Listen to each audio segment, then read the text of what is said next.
26,000 চাকরি বাতিল, নতুন নিয়োগেও জল গড়ালো আদালতে। এসএসসি 2025 সালের নতুন বিধিকে চ্যালেঞ্জ করে মামলা দায়ের হলো কলকাতা হাইকোর্টে। নতুন বিধি সুপ্রিম কোর্টের নির্দেশের পরিপন্থী, এমনই দাবি মামলাকারীর। 2016 ওয়েটিং লিস্টে থাকা চাকরি প্রার্থীদের একাংশের মামলা দায়ের। সেই মামলা দায়েরের অনুমতি দিলেন বিচারপতি পার্থসারথী চট্টোপাধ্যায়। আগামী 5ই জুন এই মামলার শুনানি হবে।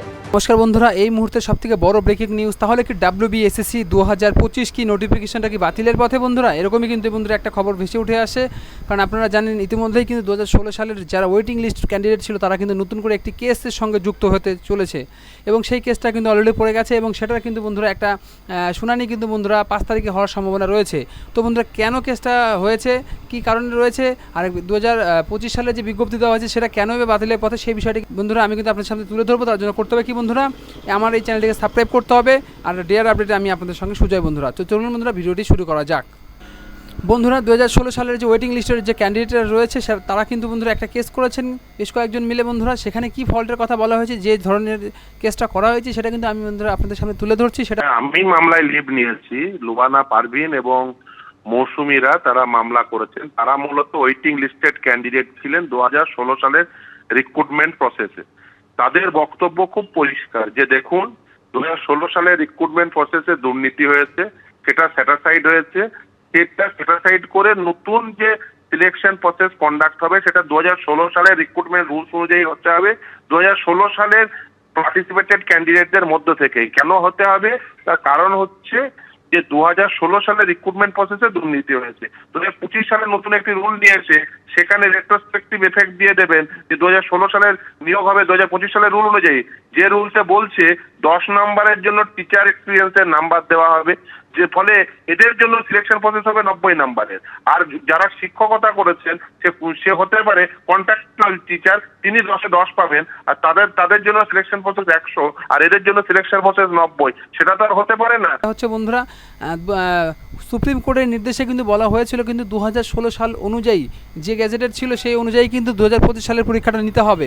তো সেখানে কিন্তু বন্ধুরা রাজ্য সরকার কী করেছে, 2025 সালে যে বিজ্ঞপ্তিতে কিন্তু বিশেষ কিছু বন্ধুরা এক্সট্রা অ্যাড করে দিয়েছে। তার জন্য কিন্তু বন্ধুরা নতুন করে কেস হয়েছে। সে কি অ্যাড করেছে, কেন বিজ্ঞপ্তি বাতিলের পথে, সেই বিষয়টি কিন্তু আপনাদের সামনে আমি তুলে ধরছি। সেটা হচ্ছে বন্ধুরা দেখুন, আপনারা জানেন 2016 সালে সুপ্রিম কোর্টে বলে দেওয়া হয়েছিল যে 2016 সালে যেসব ক্যান্ডিডেটরা পরীক্ষায় বসেছিল শুধুমাত্র সেই সব ক্যান্ডিডেটরাই কিন্তু বন্ধুরা পরীক্ষায় বসতে পারবে, তার বাইরে কিন্তু বসতে পারবে না। সেটা কিন্তু রাজ্য সরকার কিন্তু সেটা কিন্তু কী করেছে, চেঞ্জ করে দিয়েছে। এখানে সবাই কিন্তু বসার জন্য যোগ্যতা করে দিয়েছে। এবং তারপরে সেটা হচ্ছে বন্ধুরা আপনারা জানেন যে 2016 সালে কিন্তু বন্ধুরা 55 নাম্বারের কিন্তু বন্ধুরা একটা রাইটিং পরীক্ষা হতো, সেখানে এবছর কিন্তু সেটাকে কিন্তু বন্ধুরা 60 নাম্বার করে দেওয়া হয়েছে। এবং তারপরে যেটা করা হয়েছে সেটা হচ্ছে আপনারা জানেন যে এখানে কিন্তু বন্ধুরা এক্সপিরিয়েন্সের একটা 10 নাম্বার দেওয়া রয়েছে, যেটা কিন্তু 2016 সালে কিন্তু ছিল না বন্ধুরা। এবং এখানে কিন্তু একটা মাইক্রো ডেমো যে টিচিংয়ের কথা একটা বলা রয়েছে, সেটা কিন্তু বন্ধুরা 2016 সালে ছিল না, তার জন্য কিন্তু 10 নাম্বার বরাদ্দ করা রয়েছে। এবং সবথেকে ভাইটাল যে বিষয়টা সেটা হচ্ছে বন্ধুরা এক্সপিরিয়েন্সের 10 নাম্বার, যেটা 2016 সালের গ্যাজেটে কিন্তু ছিল না, সেটা কিন্তু 2025 সালে কিন্তু বন্ধুরা অ্যাড করা হয়েছে।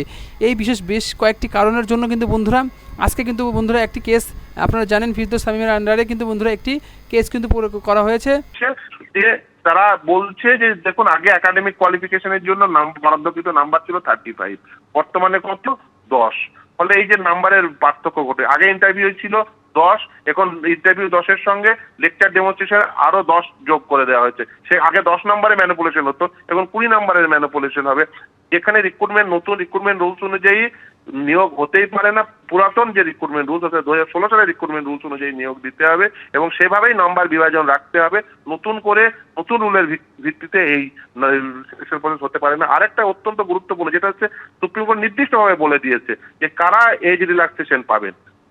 এরা কি করে এজ রিল্যাক্সেশন দিয়েছে, কিন্তু একটি পরীক্ষাতে পাবেন। একজন ধরুন পরীক্ষার্থী, তিনি একাধিক পরীক্ষার জন্য এলিজিবল হতে পারেন, তিনি এজ রিল্যাক্সেশন শুধুমাত্র একটা পরীক্ষার জন্য কেন পাবেন? তিনি একাধিক পরীক্ষার জন্য পাবেন। যদি তিনি আগেও একাধিক পরীক্ষায় বসে থাকেন তাহলে কেন এখন আর একাধিক পরীক্ষায় বসতে পারবেন না? নবম, দশম, একাদশ, দ্বাদশ, গ্রুপ সি, গ্রুপ ডি, একজন পরীক্ষার্থী একাধিক বিষয়ে একাধিক পরীক্ষায় তিনি এলিজিবল হতে পারেন। যিনি স্পেসিফিকলি আনটেন্টেড তাকে তো বলতে হবে, আর এই আনটেন্টেড লিস্টটা তো প্রথমে দিতে হবে, আর টেন্টেড লিস্টটা তো প্রথমে দিতে হবে। কারা কারা টেন্টেড সেইটা লিস্টটা যদি না থাকে তাহলে তো আবার নিয়োগ প্রক্রিয়ায় তারা ঢুকিয়ে গিয়ে আবার সেই তো ব্যাঘাত করবে, কারণ সুপ্রিম কোর্ট বলে দিয়েছে তারা কোনোভাবে নিয়োগ প্রক্রিয়ায় অংশগ্রহণ করতে পারে না। তাহলে তারা যদি আবার নিয়োগ প্রক্রিয়ায় অংশগ্রহণ করে ফেলে তাহলে নিয়োগ প্রক্রিয়া এটা হচ্ছে সেটা যে টেন্টেড আনটেন্টেড কারা, তাদের কিন্তু এখনো কোনো লিস্ট বেরোয়নি। সুপ্রিম কোর্ট থেকে কিন্তু বন্ধুরা বলা হয়েছিল যে যারা টেন্টেড তারা কিন্তু আর পরীক্ষায় বসতে পারবেন না। তা এবার কিন্তু বন্ধুরা নাম প্রকাশ না হলে, লিস্ট না বেরোলে কিন্তু বন্ধুরা সবাই কিন্তু আবার সেই আগের মতো পরীক্ষায় বসে আবার কিন্তু সেই চাকরি নিয়ে চলে যাবেন। তো সেখানে কিন্তু সুপ্রিম কোর্ট বলে দিয়েছিল যারা টেন্টেড তারা এই পরীক্ষায় বসতে পারবেন না। তো যদি নাম প্রকাশ না করা হয় তাহলে কী করে বোঝা যাবে যে এরা টেন্টেড আর এরা আনটেন্টেড? সেই বিষয়টা কিন্তু বন্ধুরা সামনে এখনও লিস্ট আসেনি, সেই জন্য কিন্তু বন্ধুরা আরও সমস্যার সম্মুখীন হতে হচ্ছে। তার জন্য কিন্তু বন্ধুরা এখানে যে 2016 সালের যে ওয়েটিং লিস্ট ক্যান্ডিডেট যারা রয়েছেন তারা কিন্তু বন্ধুরা বারবার করে বলার চেষ্টা করছেন যে সুপ্রিম কোর্টে আমরা বলিনি যে টোটাল প্যানেল ক্যান্সেল করতে, এখানে শুধু বলা হয়েছিল যে যারা হচ্ছে র্যাঙ্ক জাম্পিং করে গেছে বা টেন্টেড যারা রয়েছে তাদের বাতিল দিয়ে যাদের